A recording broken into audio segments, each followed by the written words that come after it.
you. Thank you for being here. Thank you to all of those of you who are joining us virtually somewhere in the ether. This is indeed awkward, but it's our new reality, and we're sorting through it in different ways every day. I am attempting to model good behavior with this piece of personal protective equipment. It is homemade, and the maker did not anticipate the size of my head, so I can't wear it and talk to you and see at the same time. So we have no social distancing in this room, but if you can get your hands on something like this, please go ahead and wear it. We have mixed messages around the world on this topic, but for our purposes, if you cannot maintain a social distance, if you're in a high-risk situation, please find yourself something like this. Or what Dr. Quirk is wearing, anything will do at this point to help out. We wanted to get together with you all today just to answer any questions you may have, make sure that we're staying out in front of you all and the folks that we collectively serve. We are, as of today, we have 24 confirmed cases of the COVID-19 virus in Missoula County. We have had one fatality on Saturday as a product of this pandemic. And of course, our sympathy and condolences go to the family and friends of that person.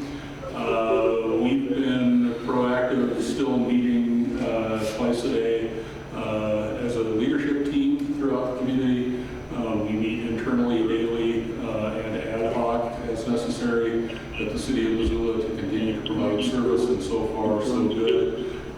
We've got lots of folks working remotely, and we have folks working safely in the field.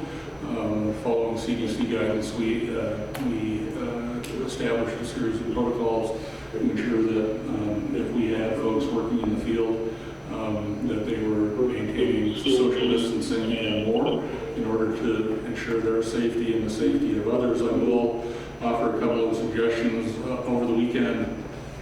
I recognize that people are going a little bit stir crazy, and I get that. But if you're on our trail system, if you're in our parks, if you're sharing space with your neighbors, you've got to maintain that social distance. Particularly if you're a young person and you feel invincible. It's been a long time since I felt invincible, but you ain't. And the folks you come in contact are not invincible either. So it's really important that you maintain that social spacing as well. I'm talking to you skateboarders. I'm talking to folks who are playing on basketball courts.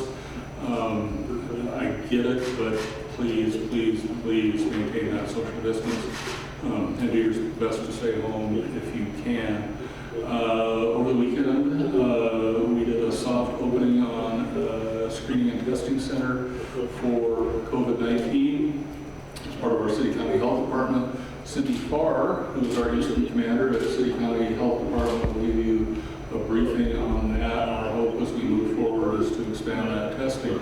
Our calls this morning, tests are still limited. Those kits aren't raining down on us, so we continue to use those as a community judiciously. We're using those on folks who are showing all of the symptoms and have a referral from highly trained folks like Dr. Steger and Dr. Berg, who know what they're doing and can refer people for that further testing. Other moving parts, I'm unaware of any today, other than wheels remaining on the wagon, which is a big deal these days. So, Cindy. Thank you, Mayor Ingrid. So, as Mayor Ingrid just said, we did do what we started to call a soft opening, but it was really a test run of our drive-through testing clinic. On Saturday, we saw 4 patients. It was an opportunity for our staff and our nurses to set up the testing service and try out the drive-through idea. It went very well. We are ready to go ahead and launch that as a actual opening as of tomorrow. The way that people can get an appointment for that, it is an appointment-based testing service. So the way it works is you call 258-INFO or 258-4636. You would be able to have a chance to talk with a nurse. As Mayor Aiken just said, testing supplies are still limited. So right now we are limited to testing people that fall into the priority 1 and 2 categories that are listed out by the CDC. That includes people who are who are having symptoms, patients in long-term care with symptoms, patients 65 years of age and older with symptoms, patients with underlying health conditions such as cardiac conditions or respiratory conditions that put them at increased risk if they have symptoms, and also first responders who are having symptoms. We do anticipate that our supplies are going to start coming in a much more normal rate, that we will be able to get our hands on the supplies that we need, and as our supplies increase, our ability to test people who fall into the other priority areas will also increase. But for right now, because we are kind of sticking with that priority 1 and 2 testing groups, then it is important that people call and make an appointment through our 258 info line. We are hoping to see patients tomorrow. The way that it works, if you are a patient that gets referred to our drive-through testing center, is it is going to be over at the fairgrounds. There are clear signs that tell you where you can pull in. Somebody will stop you at the beginning and ask you if you have an appointment, and they'll double check you against the list.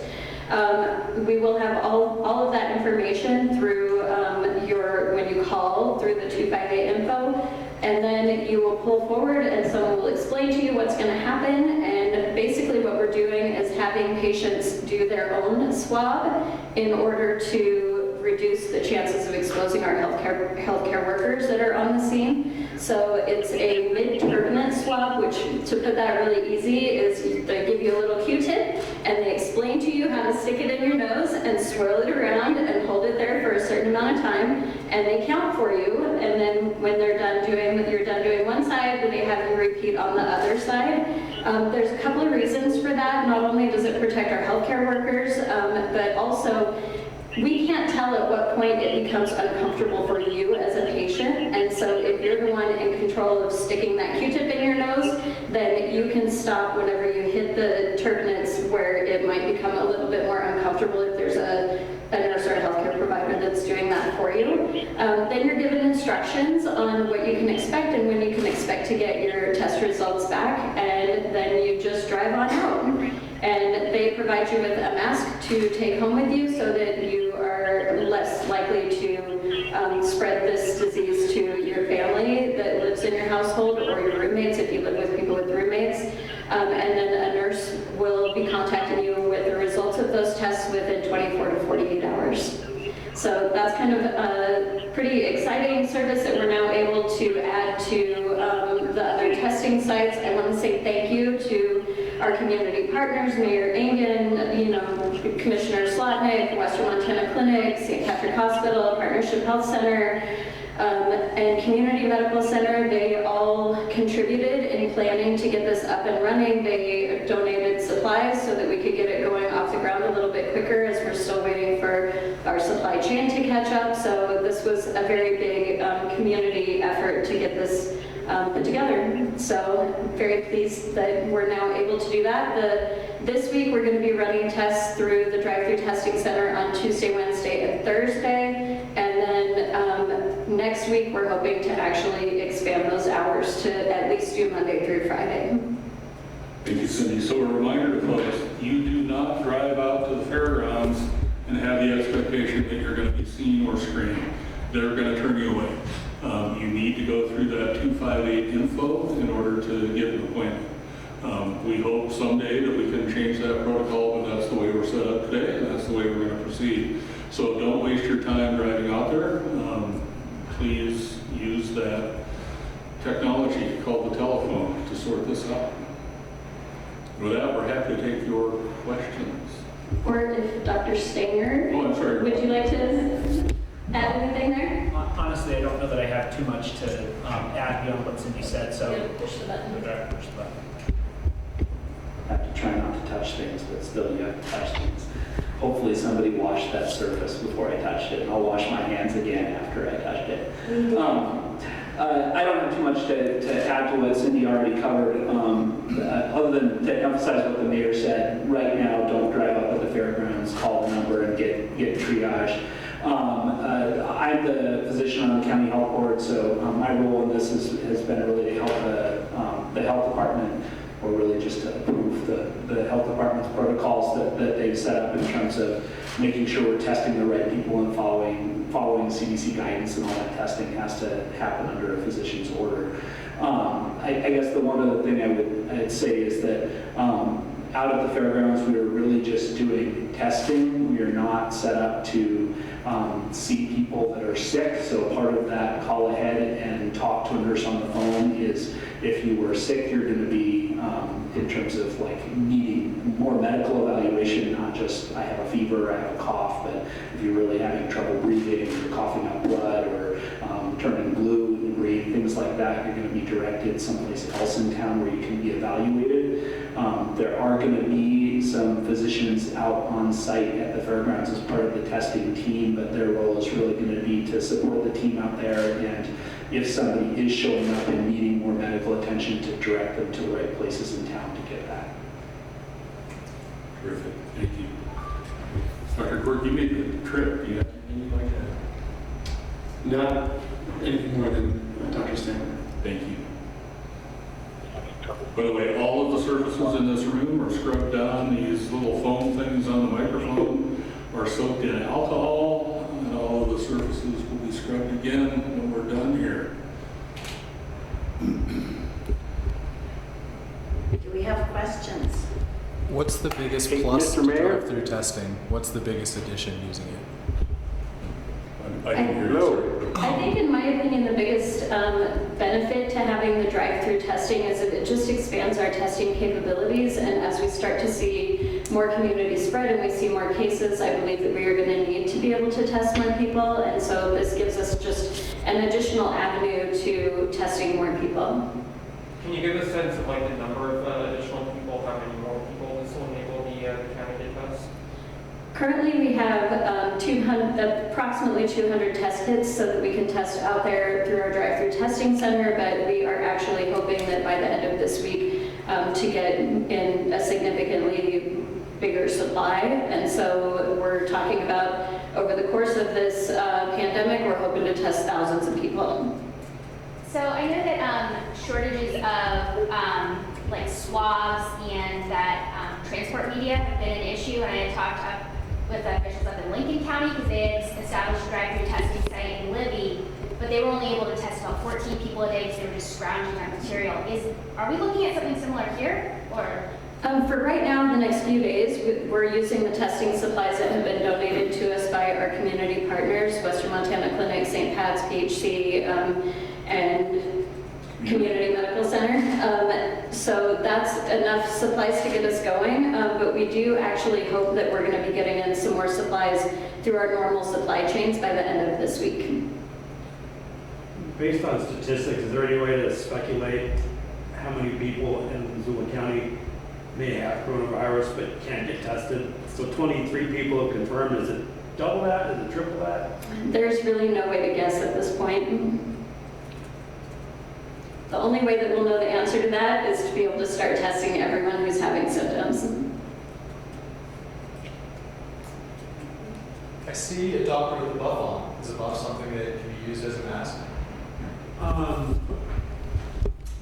So this is what I have, and I felt it was important just to kind of indicate to all that these cloth coverings are worthwhile, and this buff it seemed like a good start, and I'll be looking at other options as time goes on. I don't have a fancy one like the mayor, but nevertheless, I mean, I think these are the things that as a community we can do to make sure we're taking care of each other. When you're wearing something like this, it's really about me making sure I'm not impacting you. So it's almost a convenience or a courtesy that we're trying to model when we're wearing something like this. And if I could add on to that, the CDC guidance as of Friday changed to say that it's important for people, if you are going to be out in a community setting and there's a chance that you're going to be within 6 feet of other people, particularly if you're going to be out in the grocery stores or the pharmacies where it's really hard to maintain that 6-foot distance at all times. that everyone should be wearing a cloth mask. We want to reiterate that it's important that you follow the guidance of wearing a cloth mask, and we're not talking about an N95 or a surgical mask, because we really do need to save those for our healthcare providers. But the reason that they made that recommendation is because of the idea that we could have pre-symptomatic spread, where for a couple of days before you actually start having symptoms of the disease, you could be contagious. And so with enough studies that have come out to show that that is possible, then the idea is if you are wearing a mask and you are contagious because you're within that couple of days before you know that you are having symptoms, that this will protect people around you from you giving it to them. These masks are not intended to necessarily keep you from getting it from other people, because the virus particles are going to be small enough that it's not going to be as protective as what you would really need to protect yourself, but it does keep you from spreading it to other people before you are having symptoms. So I know right now you said that it's priority 1 and priority 2 groups getting tested. Is there a possibility of expanding that to more people? Yeah, so as we start having more supplies, we are hoping to open that up to eventually being able to test all people with symptoms. It still doesn't make sense to test asymptomatic people, because we know that people are the most contagious once they are actually having symptoms. But as our supply chains keep up, we definitely are hoping that at some point we will be able to just test everyone who's having symptoms. Will Missoula County be getting any of the new 15-minute tests made by Abbott? So we are aware that those tests exist, and I am also aware that some may be coming our way, but we don't have official word yet. As of right now, with this new drive-through testing center, is the turnaround time still 1 day for the state lab, or 2 weeks for private labs?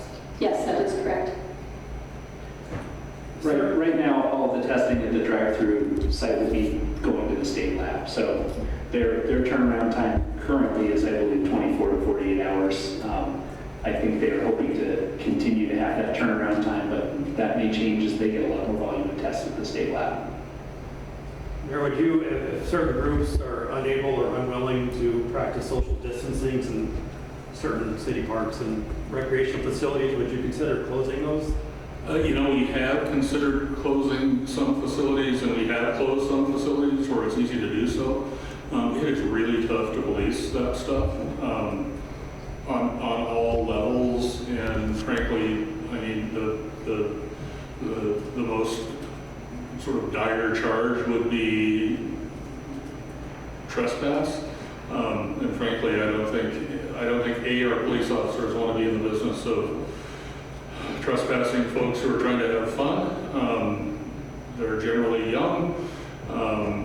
They're also putting themselves at risk with any of those contacts, and I just assume the contacts were involving more serious incidents. But boy, we could use a big dose of common sense and human courtesy here. And Cindy, with the increased testing, do you expect to find more cases?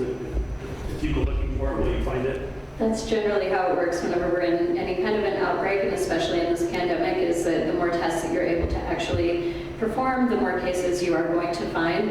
The other thing that opens up for us at the health department is more contact tracing. So if we're able to perform more tests, when we find that positive case, we can identify all of those people who have been in contact with that case while they were contagious. And so that leads to a ripple effect, but it also helps us to protect the public, because once we identify those contacts, we ask them to stay home for the 14-day incubation period, and that's really important, and it's an important tool that we have in public health for reducing the spread. And how's the hospital and the ICU situation in Missoula County?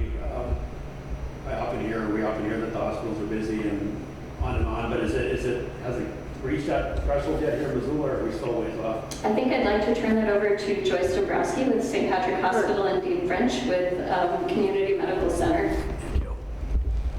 Sure, this is Joyce Dombrowski. That's a great question. About 3 weeks ago, we stopped all elective cases in preparation for a surge. We are continuing to take great care of patients, but our census remains fairly low by our standards, underneath 100, and our ICU census is low, and so we are not at this moment overrun with COVID patients or really any other patients in this matter, and that's where I think the community would like us to be in preparation for a surge that we may be experiencing the next couple of weeks. Dean French, and I'll just echo Joyce's comments. We also are experiencing exceptionally low censuses right now. We have plenty of ICU capacity.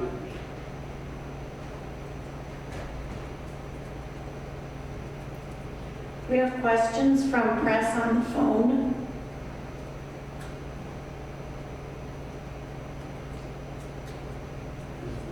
Can I ask questions? Will this be sorry. This is Cameron Evans with Missoula. Can you guys hear me? Yes, we can. Okay, great. I had a question for Corey with Mountain Line. Is he on the call? Yes, I'm here. Okay, great. So I saw the press release earlier about asking people to now wear masks on the bus, and I was curious if there had been any discussion about if people are kind of like refusing to follow that or refusing to follow social distancing, and how that would be dealt with. Great question. Right now, asking the public to wear masks on the bus is brand new, so I don't have any feedback on whether or not people are complying. I will have more information in a day or two.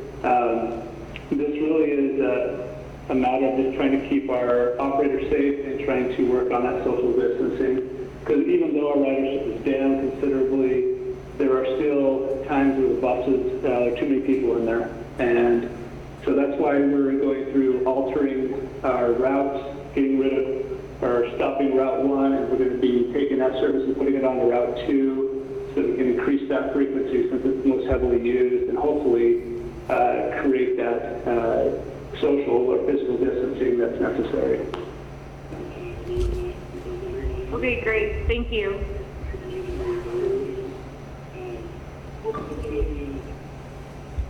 Mayor, the City Council hasn't met in, 3 weeks, and they're not scheduled to meet until the month of April. Are there statutory issues that need to be voted on, and how's that impacting the city function, the function of local government? So we are intending to meet next Monday, Martin. So we've got we're working our way through Zoom technology to sort that out.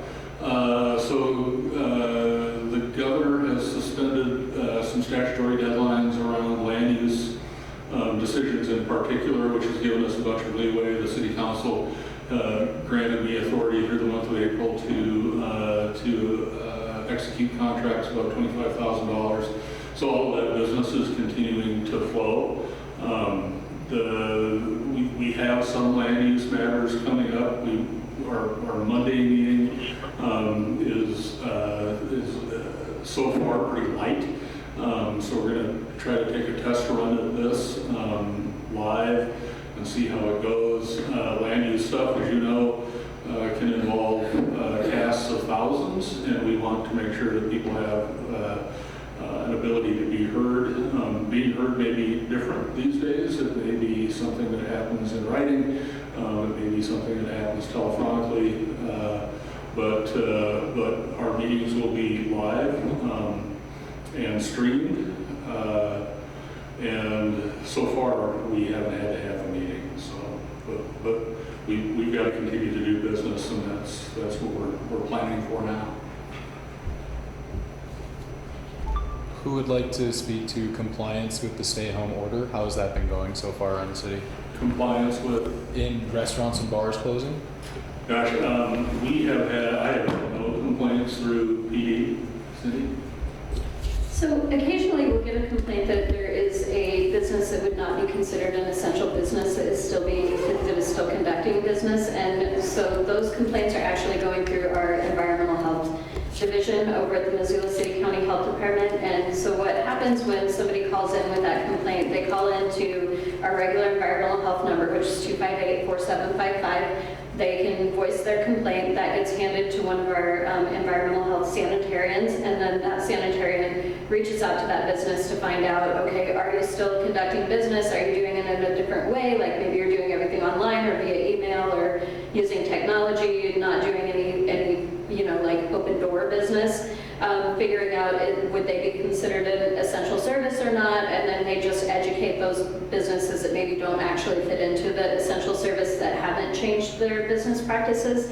I wouldn't say that we're getting overrun with those kinds of complaints. I mean, they're coming in, but not anything, no alarming rate. As far as the social distancing, the most complaints that I've heard related to that is people who are on parks and trails, and so we're constantly reminding people in all of our public messaging that exercise is important. We live here in Missoula because we love getting into the outdoors, being able to utilize our parks and trails, being able to exercise out in the fresh air, and we all understand that. But it is really, really important for people that if you are going to choose to use that as your form of recreation or exercise, that you make every attempt possible to stay at least 6 feet away from people who are not in your immediate household. And I know a lot of people think that just because they're out in the open air that this is going to put them at less risk, but really it applies everywhere you are. It doesn't matter if you're outside or inside, it's just really important to stay at least 6 feet away from other people. And so we have been just continuing to educate people on that message. Cindy, who will be working at the drive-through center? Will be city county health department people? Yeah, so we've got we've hired on a whole team to do that testing out at the drive-through testing center, and they've been working with us on helping get set up, getting all of the training together, making sure we have all the appropriate supplies. We've actually had that team in place for about 3 weeks that we've been working on trying to get this all set up. At this point, do we know how long we'll have funding for it to operate? I'm sorry, can you repeat that? Do we know how long we'll have funding for it to operate? At this point, we did get some additional funding from our Public Health Emergency Preparedness Funds through the CDC. We also anticipate that we will be getting some reimbursement through FEMA, so there's no concerns at this point that we will not have the funding to be able to continue to operate that center. How long will it take to get someone in and out and tested? It takes 6 to 10 minutes. Hey Cindy, the model used by the White House last week, it has Montana's peak around April 24th through the 26th. One, is that the projection you're using? And then if that's the case, and we are maybe a little bit behind other states, do you see that working to our advantage as far as getting our hands on testing supplies and PPE? So right now I've seen about half a dozen different models that put us peaking anywhere from next week to the 3rd week of June. And so I think that it's really hard to model this because all of those models are based on human behavior. So obviously if we put all of these lockdown, stay-at-home orders into place and only half of our population is following it, then it's going to affect the ability to be able to predict when we're going to peak. And so right now, I think that we really don't know. We really don't know when our numbers are going to peak. I do think that we are a little bit behind a lot of other places, and it is an advantage to us here in public health and local government because it gives us an opportunity to learn from what they're doing and see what's working and what is not working, and if they've got good messaging and different habits that are slowing the spread that they can see are slowing the spread because they have so many more cases than we do. It's definitely an advantage to us. But at this time, I think it's just impossible to really predict exactly when we're going to see our peak. That's one thing about outbreaks and epidemics and pandemics is it's really easy to see where you peaked whenever you look in your rearview mirror and you're on the other end of it. It's really hard to predict because it's so much based on human behavior. I think you said the availability of about 200 tests, is that right? If you could have a number that you think would fulfill the county, what would that be? 100,000 tests. But that's, it's unrealistic. At some point, we probably will end up testing a lot of the people who live in our county, whether it's testing because they're having symptoms and we're trying to figure out if they have the disease right now, or as further testing comes out, having an antibody test that someone can actually have done to say, okay, I have had the disease and now I have a certain amount of immunity to it. And that, so I think eventually probably the majority of the people who live in our county will get tested one way or the other. But right now, there's just not enough supply to be able to do that. I mean, if we had 100,000 tests, I'd say every single person who's having symptoms come down and get tested. But it's just not it's not realistic right now. Cindy, I thought you had said that the county had 200,000 kits. Can't each kit test multiple people? No, we have about 200, I guess when I'm saying we have 200 test kits, what I'm talking about is the actual swab and the tube that it goes into. The test kits that the labs get can actually test many, many people. They just, divide it all out. But whenever I'm talking about test kits that we have on hand to be able to test people, it's one kit per individual because it's just the one swab and the one tube that it goes into to get transported to the lab. Thanks for clarifying that. Sure. And then just as far as symptoms go, I know we've seen some reports come out talking about gastrointestinal symptoms. What are the symptoms, when you say symptoms, what are you talking about? Yeah, so the majority of the symptoms the majority of people who get this disease, the primary symptoms that they have are fever over 100.4, shortness of breath, and a cough. It's usually a non-productive cough. It's more like a cough that's deep in the lungs and not just you're trying to clear your throat because you've got phlegm in your upper respiratory tract. There are, it is possible to have some other symptoms along with that, like fatigue or headache and gastrointestinal symptoms, but those don't appear in all individuals. So the symptoms that we are actually looking for are the 100.4 degree or above fever, shortness of breath, and cough. Would either of our physicians like to weigh in on that? I would just sort of say that as this evolves and we're thinking about our testing strategy and how this illness presents, we're not making any of this up on our own. We're following what the CDC is recommending, what the World Health Organization is recommending. So as those organizations change their guidance, we may change what we're doing in terms of who we're choosing to test. But in terms of the state of what we know right now and the symptoms most likely to predict a case of COVID-19, I agree with exactly what Cindy said.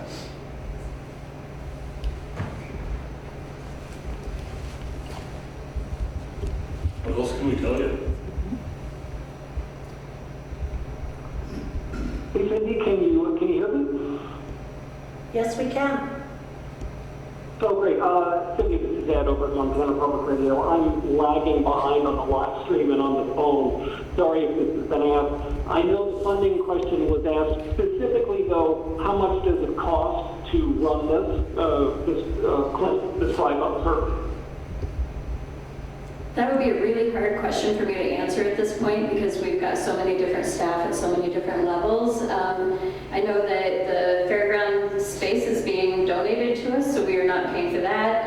But some of our supplies have been donated. It would really take me having to break down the calculation of personnel and other supplies that we would need, and in addition to things like gowns and gloves and all of that, to be able to get an answer for you for that. Sure. Thanks. And do you all have any access to the Avid quick turnaround testing systems or not? I would assume not right now. No, we do not have those tests right now. Good. And just to confirm real quick, all of the existing testing sites will still be operating? Correct.